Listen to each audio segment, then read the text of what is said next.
आज मैं मौजूद हूँ एक ऐसी धरती में जहाँ की महिला की बहादुरी के बारे में आज भी लोग गुनगुनाते हैं। खूब लड़ी मर्दानी वो तो झांसी वाली रानी थी।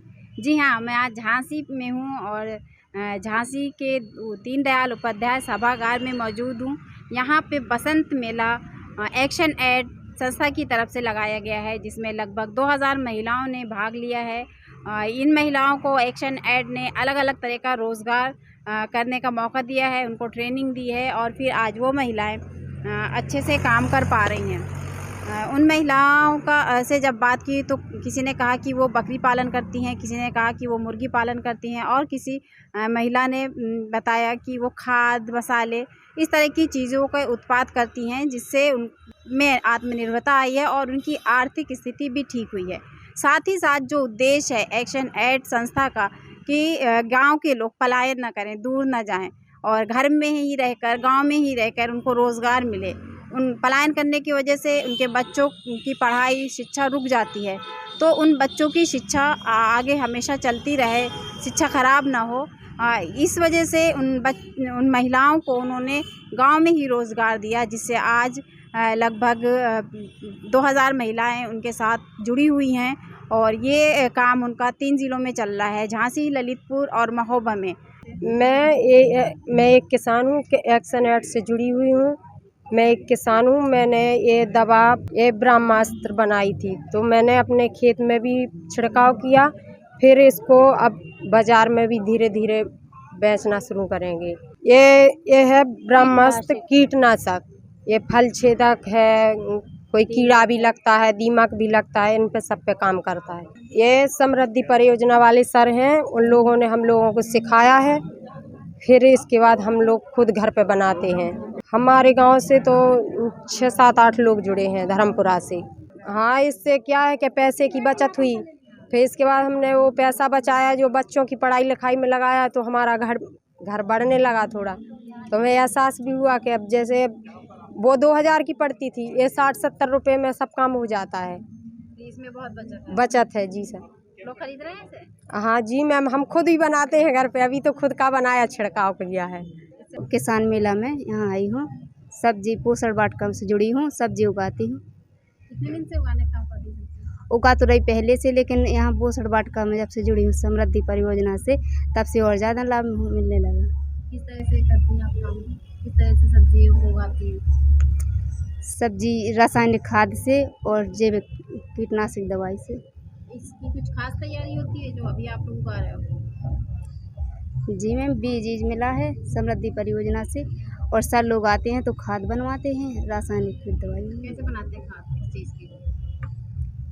गौमूत्र है, गौ का गोबर है, मिट्टी है, बेसन है, गुड़ है, इस सबको मिला करके बनाते हैं। पहले बाज़ार से रासायनिक खाद बीज डालते थे तो पैसा कम बचता था, अब ज़्यादा बचने लगा, तो बच्चों की पढ़ाई में है, घर के खर्च में है, तो उसमें लग भी जाता, थोड़ी बहुत अपने घर के लिए बचा लेते हैं, विकास के लिए घर की।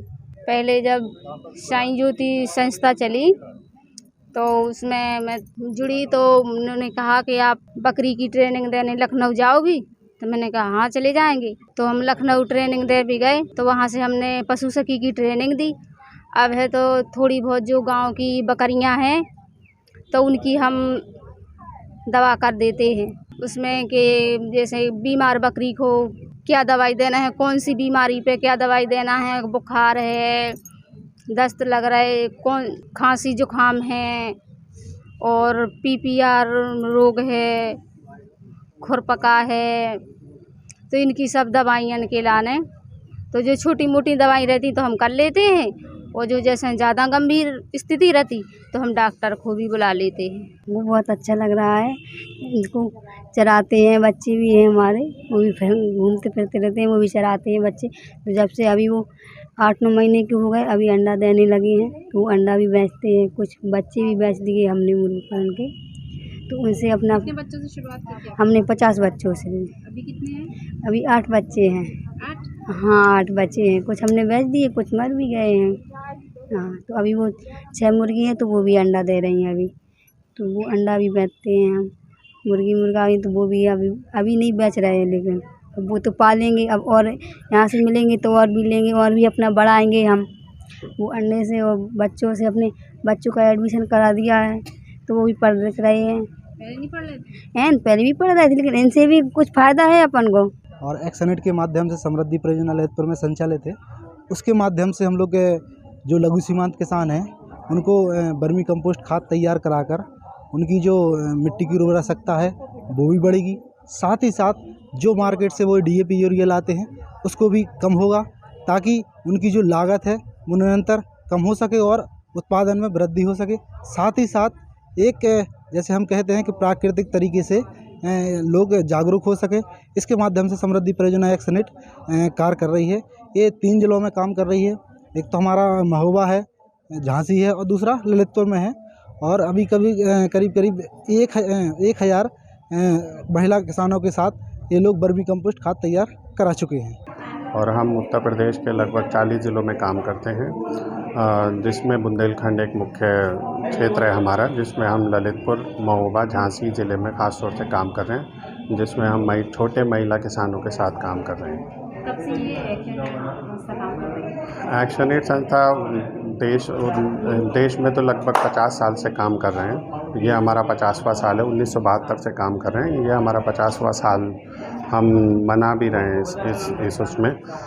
इस साल। और अलग अलग देश के 26 राज्यों में अलग अलग मुद्दों पर हम काम करते हैं। महिला किसानों के साथ मुख्य तौर पर हम उनको जागरूक करते हैं और उनको बेहतर तकनीक कैसे मिले और उनको जो उनके पास नॉलेज है, उनके पास जो क्षमता है, उसको कैसे वो सदुपयोग कर सकें और उनको संगठित करके, उनको कलेक्टिवाइज करके और उनको प्राकृतिक खेती के जो अलग अलग प्रकार के मॉडल्स हैं उनको डेवलप करना और उनसे उनकी जो लागत है वो लागत को कम करना। खेती में जो ख़ास तौर से जो अभी केमिकल फर्टिलाइज़र की वजह से, बीज की वजह से जो उनकी लागत बढ़ रही है, उस लागत को कम से कम करना और उनका जो प्रोडक्शन है, उनका जो उत्पादन है वो उतना ही रहे, जिससे उनकी आमदनी बढ़े और हर एक परिवार को एक सस्टेनेबल लाइवलीहुड उनके गाँव के अंदर ही मिले, जिससे उनका पलायन रुके।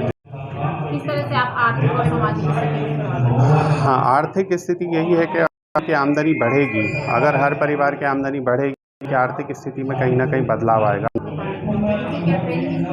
जी हाँ, इनको चिन्हित किया जाता है, जिसकी जैसी क्षमता है उसके हिसाब से उनको चिन्हित करके फिर उनको ट्रेन किया जाता है। ट्रेनिंग करने के बाद उनको इनपुट सपोर्ट दी जाती है और वो सपोर्ट में वो अपना भी कंट्रीब्यूट करती है, संस्था की तरफ से भी होता है, FPO की तरफ से भी होता है। लक्ष्य है हमारा कि ये जितनी भी महिलाएं हैं ये एक प्रॉफिटेबल, अपना एक आर्थिक मुनाफा कमाएं और ये उत्पाद पैदा कर रही हैं उस उत्पाद को ये अपने आप स्वतः मार्केटिंग करें, अपने आप मार्केट को एक्सप्लोर करें और इनके कुछ ऐसे मार्केटिंग प्लेस सेट हों, इस्टेब्लिश हों, जिससे ये अपने जो उत्पाद पैदा कर रही हैं उनको सही रेट्स मिल सकें और सही दिशा में वो जा सकें एंड देन उनको एक बेहतर एक विकल्प रोजगार का उनके गांव के अंदर मिले। खबर लहरिया, आपकी खबर आपकी भाषा।